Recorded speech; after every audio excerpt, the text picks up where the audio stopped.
তো বন্ধুরা, আজকে কথা বলতে যাচ্ছি আমি হনুমান মুভির। যে মুভিটা নতুন রিলিজ হয়েছে এবং মুভিটা এত পরিমাণে ভিএফএক্স দারুণ বানিয়েছে না, তোমাদের কি বলবো।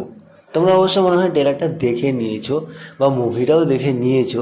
আমি তো মুভিটা দেখেছি এবং তার জন্য আমি আজকে ভাবলাম একটু রিভিউ দিয়ে দিই, কারণ এরকম মুভি মনে হয় আমার চোখে ইন্ডিয়াতে এত দারুণ হয়নি কখনো। হ্যাঁ, ঠিকই শুনছো।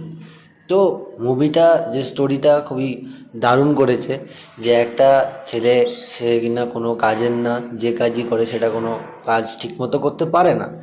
তো সে কোনো কাজ না পারলেও সে একজনকে ভালোবাসে এবং তার ভালোবাসার জন্য সে অনেক কিছু করতে রাজি। তো সেই ভালোবাসার পরীক্ষা দিতে যেতে সে এমন একটা পরিস্থিতিতে পড়ে যায় যেখানে তার মৃত্যু পর্যন্ত হয়ে যায়, কিন্তু হয় না। কারণ তার মৃত্যু যখন হয় সে তখন হনুমানজির একটা, যে আমরা আগে যে কাহিনীতে শুনেছি যে হনুমানজির একটা রক্তের বিন্দু সমুদ্রে গিয়ে পড়েছিল, তো সেই সমুদ্রের মধ্যে রক্তের বিন্দুটা পড়েছিল, সেই ছেলেটি সেই বিন্দুটা পায় এবং পাওয়ার পর থেকে তার ভাগ্যের লাক এবং তার শক্তি একদম প্রচুর পরিমাণে হয়। এবং এটাও আমরা মুভিতে দেখি যে হনুমানজির 0.001% যে শক্তি ছেলেটি পায়। তোমরা একবার একটু ইমাজিন করো যে একটা রক্তের বিন্দু দিয়ে একটা ছেলে এত পাওয়ারফুল হয়, তো হনুমানজি কত পাওয়ারফুল হবে। তো অবশ্য এ কথাটা বলে লাভ নেই, কারণ আমরা জানি হনুমানজি অনেক বহুত পাওয়ারফুল ছিলেন। তো জয় শ্রীরাম বন্ধুরা, জয় শ্রীরাম।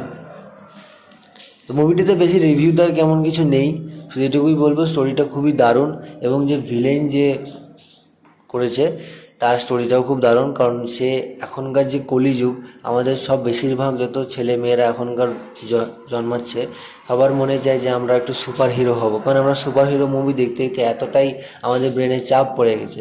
তো সেটাই রিলেটিভ করে একটা ছেলে ছোটোবেলার থেকে সুপার হিরো হয় বলে সে তাকে বাবা মাকে মেরে দেয় এবং ধীরে ধীরে সে নিজে সুপার হিরো হয় এবং এটা ইন্ডিয়ান ব্যাটম্যান তৈরি হয়।